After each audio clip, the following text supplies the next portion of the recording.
Hello. My name is Ashlee, and welcome to my channel.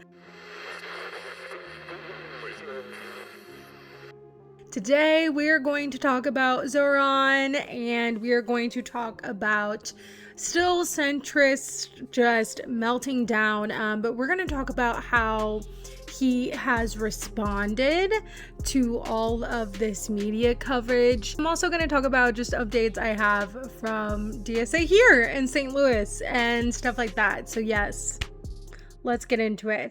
Normally I would be live on a Monday, but not today. I apologize. I was out of town, and then Nala went to like her last checkup this morning for her teeth, and so it's just been very busy.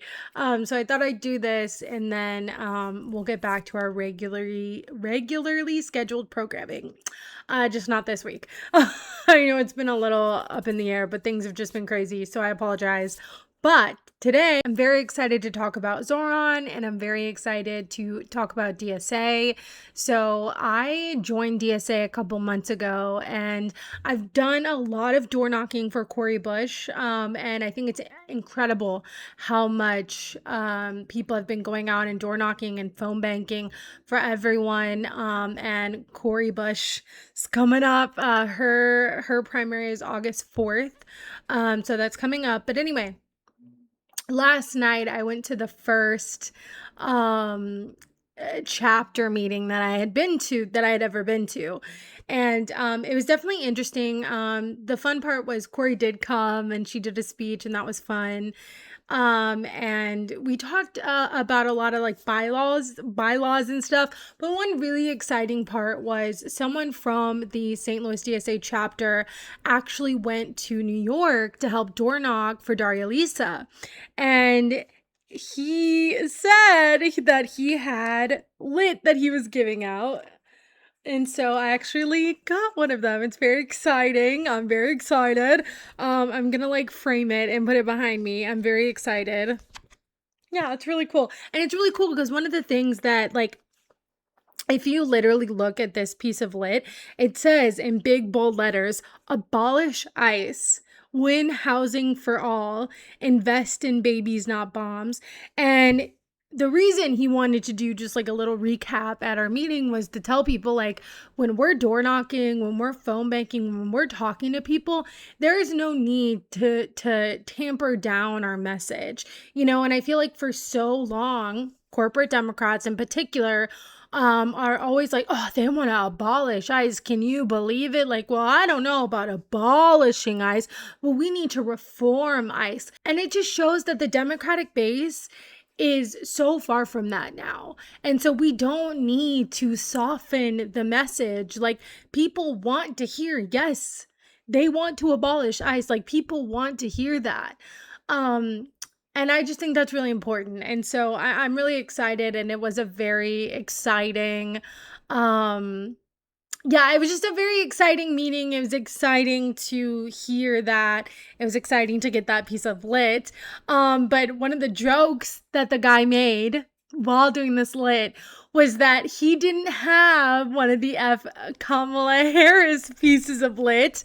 That people are like apparently people are like, they're really popular, okay? And I think it was against her, like it was used against her, right? But that's not, people who got it were like, no, I want this, like, this is mine, like, I'm gonna frame it, this is incredible.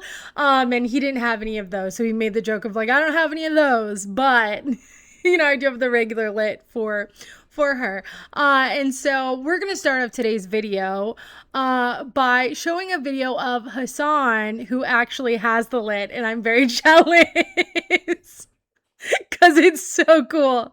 So this Hassan just casually reveals that he received his Daria Lisa F. Kamala Harris attack ad, and that he's going to frame it. A piece of history. The fact that they thought this ad would work is so funny, and it didn't. And so they didn't give out many of them. So now all the people who have them, like Hassan, are like, oh, I'm gonna frame it like this. This is incredible. It's so cool. And I wish I wish they would have sent out more, because if I had one of those, I'd be really happy. I think it would be really cool. But alas. Okay, here we go. Let's watch this. What's up? Standby veteran.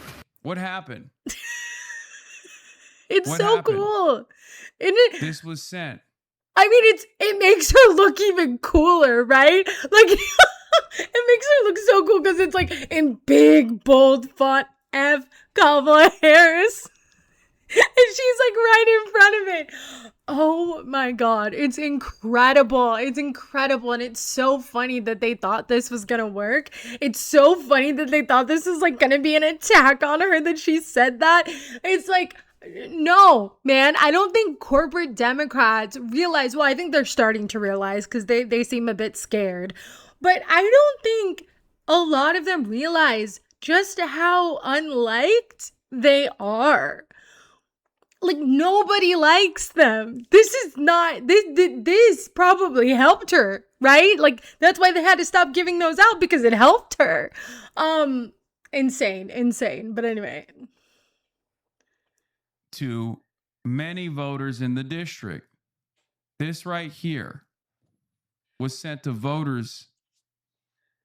So cool. In upper Manhattan, in parts of the Bronx.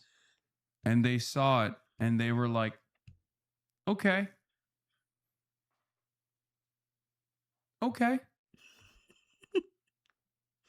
Are you saying that this is a viable ad to win Democrats?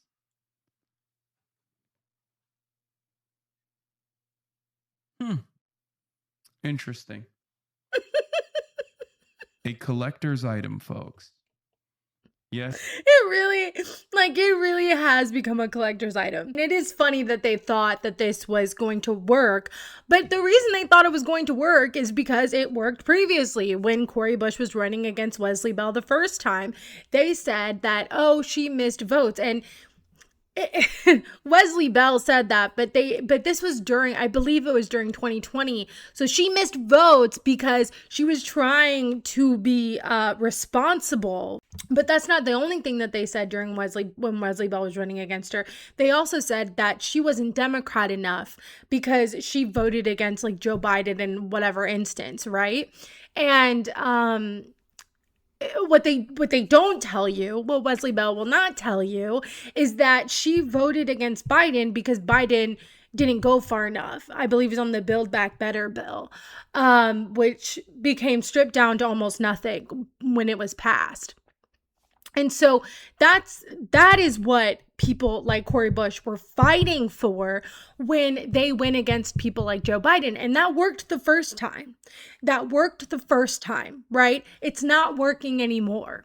And that makes me really happy. This has caused so much chaos online, of course. It's not even just the DSA winning last Tuesday. Hopefully they'll win again this Tuesday and the upcoming Tuesdays. And I think as this momentum keeps going, I think they're gonna keep coming after the DSA. They're gonna keep coming after Zohran. They're gonna keep coming after people. But the thing is Zohran is actually keeping his promises, right? Like everyone's like, oh, he makes a lot of promises. We'll see if he can fulfill them, and he has. And so like they can point out, oh, they can point out, oh, he's a socialist, communist, Marxist, whatever the hell they want to say about him, right? But they can't go after him for what he's doing, or they can't go after him because he is getting things done. He is fulfilling his promises, his campaign promises. He is doing that, and he hasn't even been there a full year yet, and he's already doing that. You can't say that for majority of the politicians that we have. Like, majority of the politicians that we have, you cannot say that they have actually fulfilled their promises within the first year of them being elected. His latest win was the rent freeze. So let's look at this. So New York Times says Mamdani's rent freeze is approved by New York City Board. Mayor Zohran Mamdani pledges to freeze rents for rent-stabilized apartments and became a centerpiece of his campaign. 6 months into his first year, a city panel delivered. 6 months. 6 months. That's it. Tell me another politician that has actually fulfilled their campaign promises within 6 months. Yeah, you can't.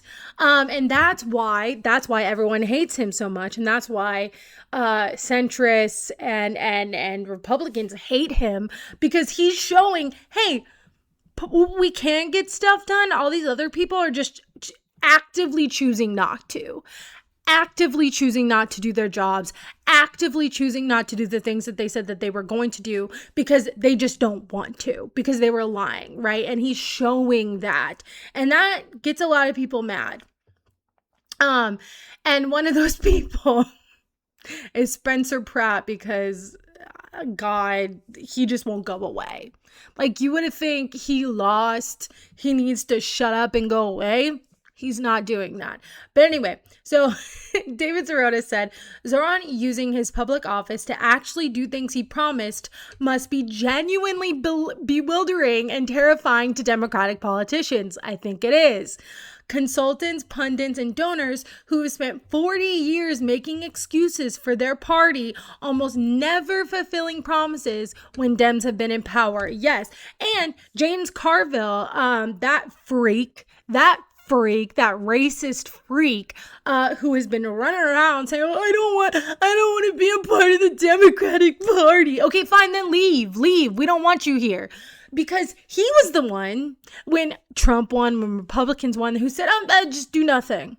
Just do nothing. That is what he said. He said, just do nothing. Yeah, no, the Democrats have just been doing nothing for decades now. And Zohran is showing them, and is showing everyone in this country, actually, that they were purposely doing nothing, that they were actively doing nothing, right? And that was their choice. It wasn't because of, all these excuses that they're making up. No, it was their choice. And Zohran is proving that. But of course, Spencer Pratt has to add his opinion in here. For what reason? I don't know. Nope. Nope. What do you mean, nope? What do you mean, nope? Like, this is factual. This happened. What do you mean, nope? Nope what? Nope what? What? Nope. Until... So stupid. Until very recently, Democrats weren't led by insane commie morons, and adults know that socialist policies collapse society. First of all, are you calling yourself an adult, Spencer Pratt? Because I could have been fooled. Second of all, what the hell you know about socialist policies, Spencer Pratt? What the hell do you know about politics at all, Spencer Pratt? Again, I watched this man, okay? I watched this man growing up, because that was my media diet growing up. Okay, Laguna Beach in the hills. I was obsessed. Anyway, I watched this shit, okay? This man has no business being close to any elected office. Okay, he said, DSA clowns run like student body president, promising to make soda machines free and abolish homework. He doesn't know anything about DSA, and so he's like, oh, they're running like student body president. You were running like student body, like, well, what were you running on? You were running on absolutely nothing. You were running on vague notions of like cleaning up the streets and whatever, but there was no policy, there was no plan. And of course, your plan was just to essentially make that illegal, making not having a home illegal, and then sending people to jail, kicking them out. I don't know, taking them God knows where. And that is inhumane, and it doesn't fix the problem. Not is it just inhumane and despicable, it also doesn't fix the problem, right? What Zohran is doing is fixing the problem, because the problem is not that there are unhoused people. The problem is that capitalism and corporations have made it so incredibly difficult and impossible to live that now people cannot afford housing. That is what's happening. That is the problem. And Zohran is actually fixing it. And Spencer Pratt is just a dumbass. Anyway, so Zohran has that win in the bag, right? And this is frustrating not only Republicans like Spencer Pratt, but it is also frustrating Democrats, corporate Democrats. So what did the corporate Democrats do? They came out and said, we're a capitalist party, not a socialist party. Yeah, just pathetic. Okay, so this is what, so USA Today, opinion. So it was an opinion piece. Hello, I'm a centrist Democrat who is terrified that progressive liberal candidates keep winning primary elections. And then Wash said goodbye.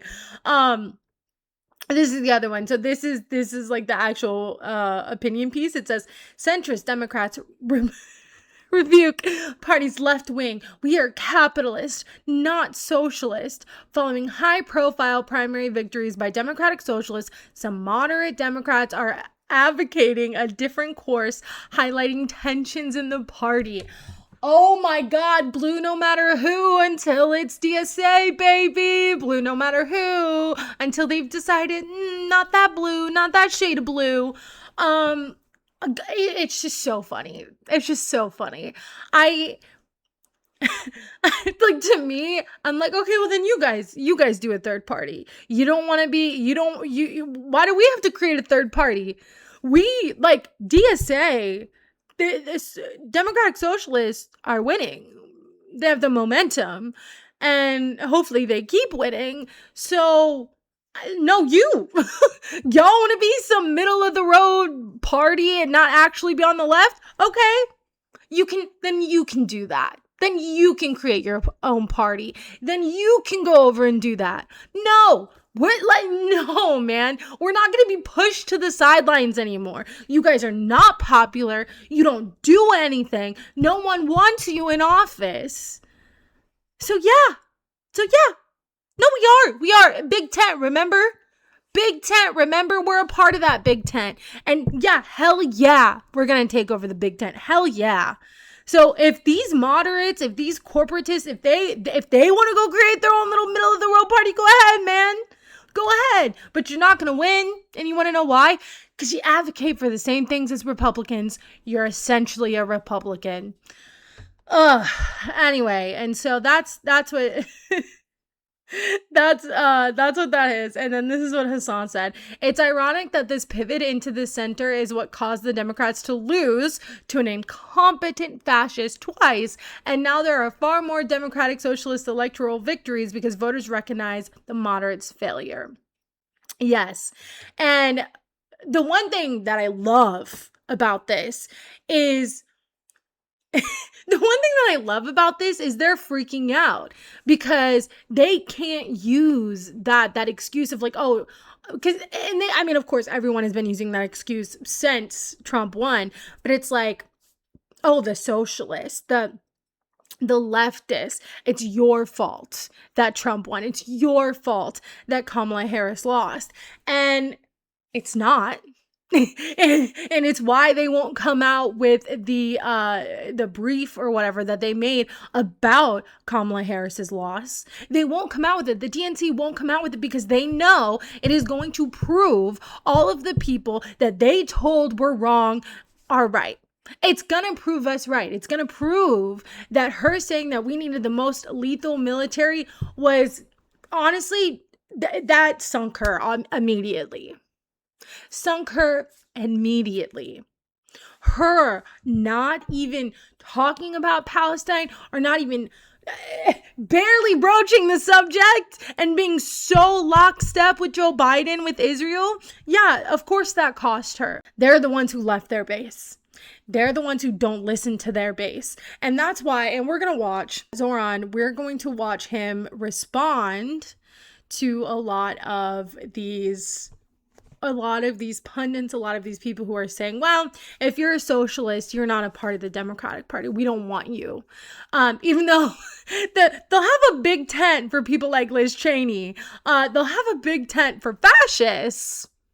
Right? They'll have a big tent for fascists. We can bring fascists into the party. But when it comes to us on the left, well, no, that just doesn't work. That just doesn't work. Okay. Crazy. All right, let's watch this. Okay, and then Crystal Ball said this man is just too good at this. So Zohran did this interview and he did incredible in this interview. We're gonna watch a couple moments of it, but I did watch the whole thing and he did incredible. But let's listen to what he has to say. You can only find it in history books, and we need to bring it back to the present day.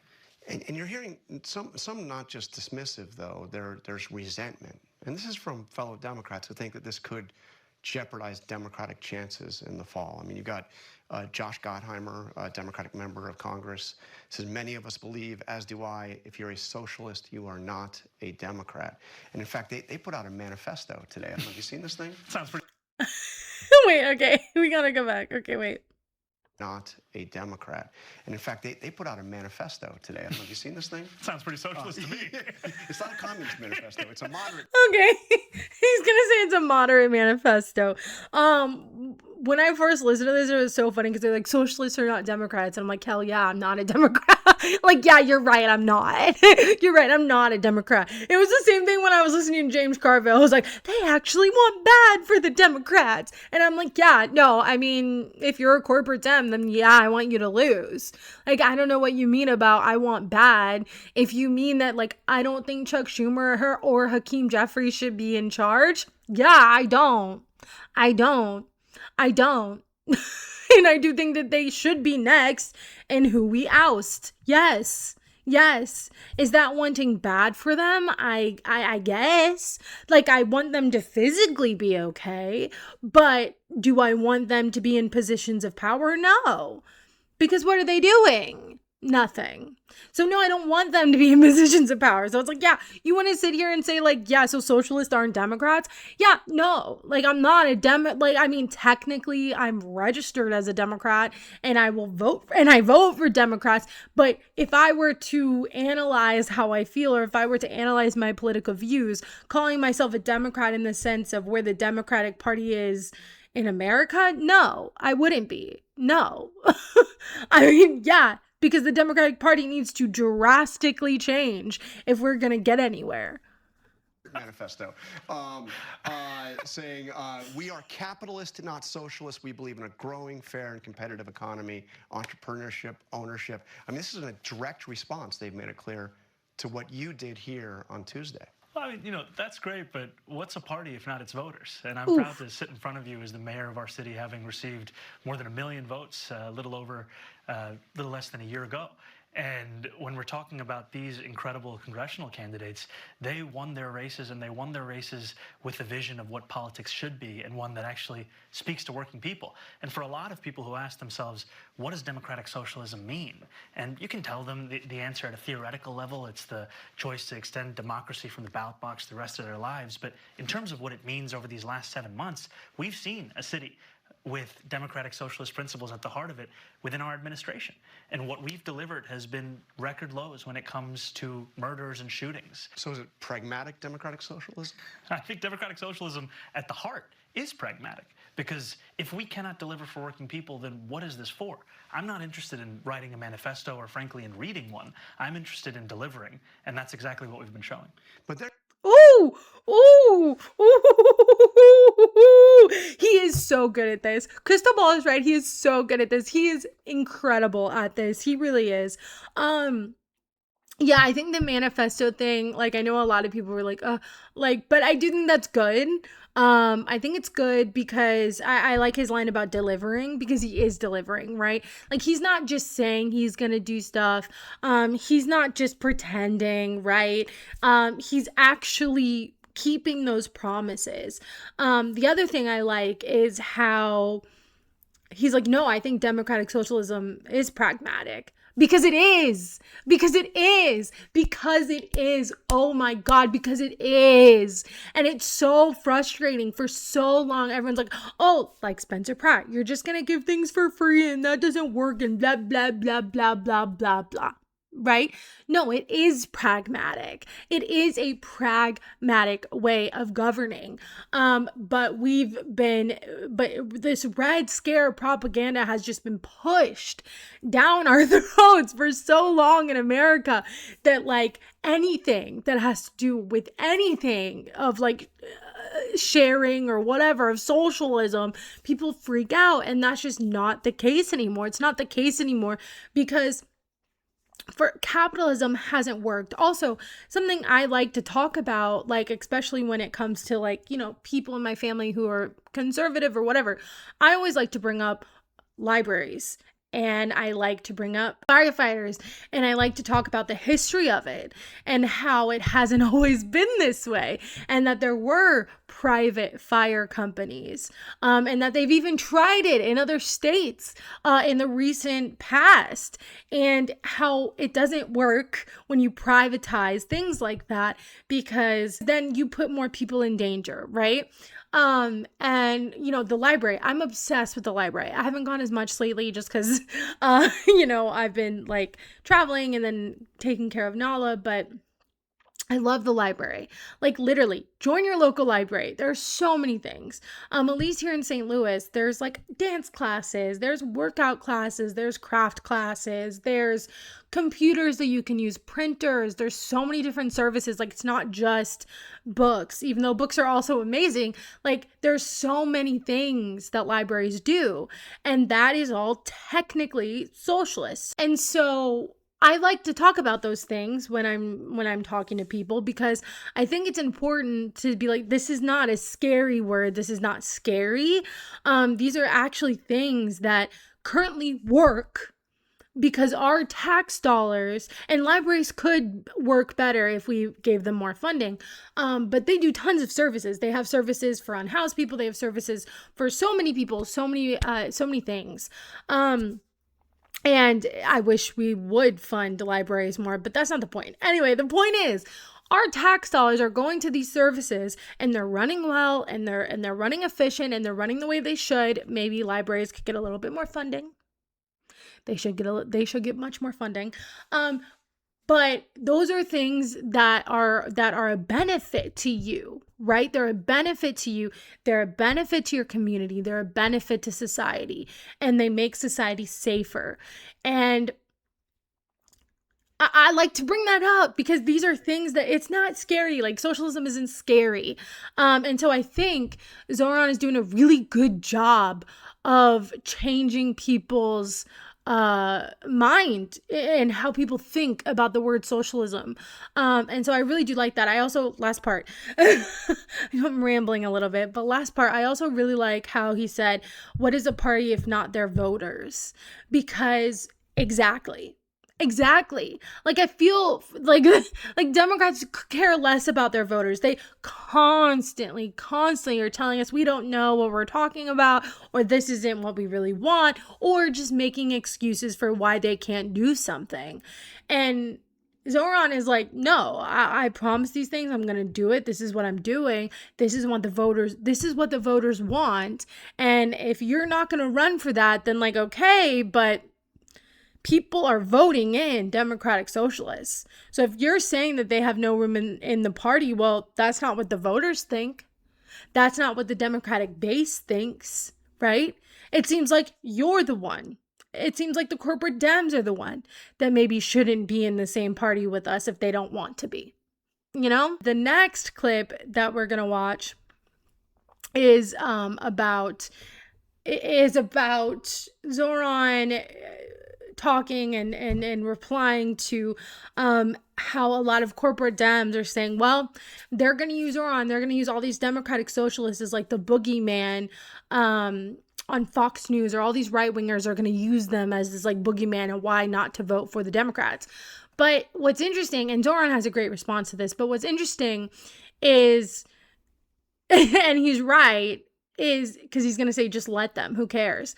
And he's right. We're going to watch it, but he's right because Fox News and Speaker Johnson, they're coming out and they're like, this is what these people want.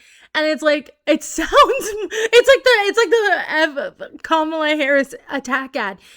It's actually, I feel like it sounds more like an endorsement. It sounds more like an ad for them than it does attacking them. Like, most people are like, oh, they want to abolish ICE? Oh, wow, that's awesome. They look at that and they're like, well, actually, I kind of think that's a good idea, you know?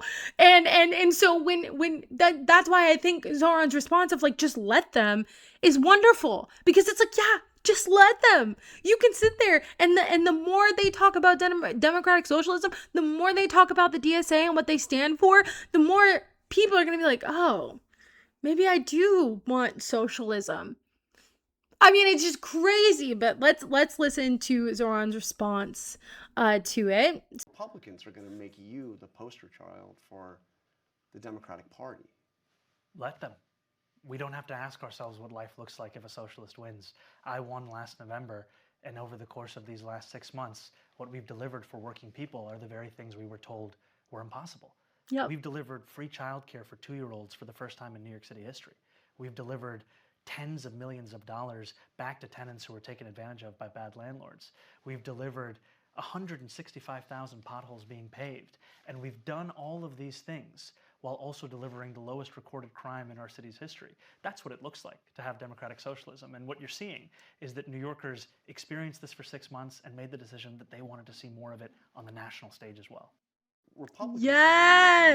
Yes. And I love that, because Democrats are always like, oh, well, Republicans, they're always like, oh, well, Republicans will do this, Republicans will do that. And it's like, okay, but what are you gonna do?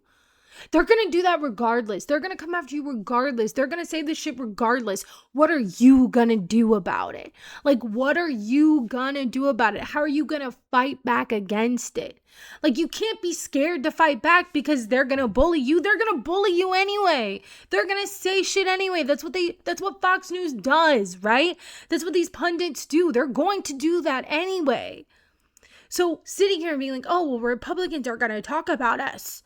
Okay, and what are you gonna do? What are you gonna do to combat it? Like, it's very refreshing to finally be like, yeah, so let the policies speak for themselves, right? Yeah, and let's see, this is what Hassan said. He said, every victory Z achieves, not only a victory for NYC, but a victory for the movement of democratic socialism. It proves that a more responsive politics that centers the working class is possible. It restores confidence in good governance. It also makes my job much easier. And then I just wanted to look at this, because essentially, like, this is what the Republicans are doing, right? Donald Trump and all of these people, Jesse Waters, Megyn Kelly, add to the list, are coming out and they are freaking out. They are breaking down. And to me, that's a good sign. That's a good sign. Like, Democrats look at that and they get scared. Like, corporate Democrats get scared, and it's like, no, this is good. You want them to be melting down. You want them to be freaking out, because that means they know that the democratic socialists, that other people in power are actually going to put up a fight, and they're not just going to sit here and be pushovers, right? That means that they're scared. That means that they are scared and they're on the defensive. That's good. And so Donald Trump said, communism is the greatest threat to our country since World War I. It's just so stupid. Since World War I, World War II, Pearl Harbor, or 9/11, President Donald J. Trump. Okay, sure. Sure. Okay, the last portion of that interview that we're gonna watch of Zohran is when they ask him about Israel. And I think that his response to this is great. The idea of a Jewish state, Israel is a Jewish state, that's in the charter. That's the way it is now. Do you support that? I've said time and again that I support the state of Israel as a state with equal rights. I believe that any state that But as preferences... a Jewish state is the question. I think any state that privileges one religion over the other is one that I can't tell you I support, whether it be Israel or Saudi Arabia or anywhere else. And a lot of that comes back to a fundamental belief that we should all be considered equal no matter what our faith is. be an American. And the idea of a Jewish state is Yeah, and I think that's perfect. I think that's such a perfect response, because I feel like that's always the question, like, well, so you don't think Israel has the right to exist? You don't think that they should be a Jewish state? And then, conservative pundits or what have you, or politicians will be like, oh, well, there are Muslim states. How many Muslim states are there? And so I like how he's like, it doesn't matter what state it is. If it's a theocracy, if it's putting one religion over the other, then no, I don't support it. I will only support places like states that have equal rights. I just think putting it in those plain words that people would agree with and understand is great, because far too many times that opinion is so demonized, and I think that was a wonderful answer. But anyway, yeah, tell me what you think below. Tell me about all the things you think below. I hope you had a great weekend. It was Pride here in St. Louis. Normally I go to the parade and I flick off Wesley Bell and say F you Wesley Bell and yell at his float. I did not do that this year because I did not go to the parade this year. It was very hot and I was tired. And I have like so much to do, which is the other reason why I'm not going live tonight, just because I gotta clean and oh God. I'm gonna be a millennial. Adulting is hard. I'm such a millennial. But anyway, yeah. But I hope you all had a good weekend. I did go to Pride on Saturday here in St. Louis, and that was amazing because Allie and AJ performed. And it was the coolest thing ever. Incredible. So yeah, but anyway, yeah, that was the video today. Tell me what you think below. And yes, join DSA or join a phone bank or join door knocking, whatever you can, just get involved, because the momentum is really exciting, and we just got to keep putting in the work. I've signed up for a lot of Cori Bush door knocking. I forgot the word. Door knocking sessions, I guess. And yeah, so before August 4th. So let's get it done. All right. I love you all very, very much, and I will see you in the next video. Bye.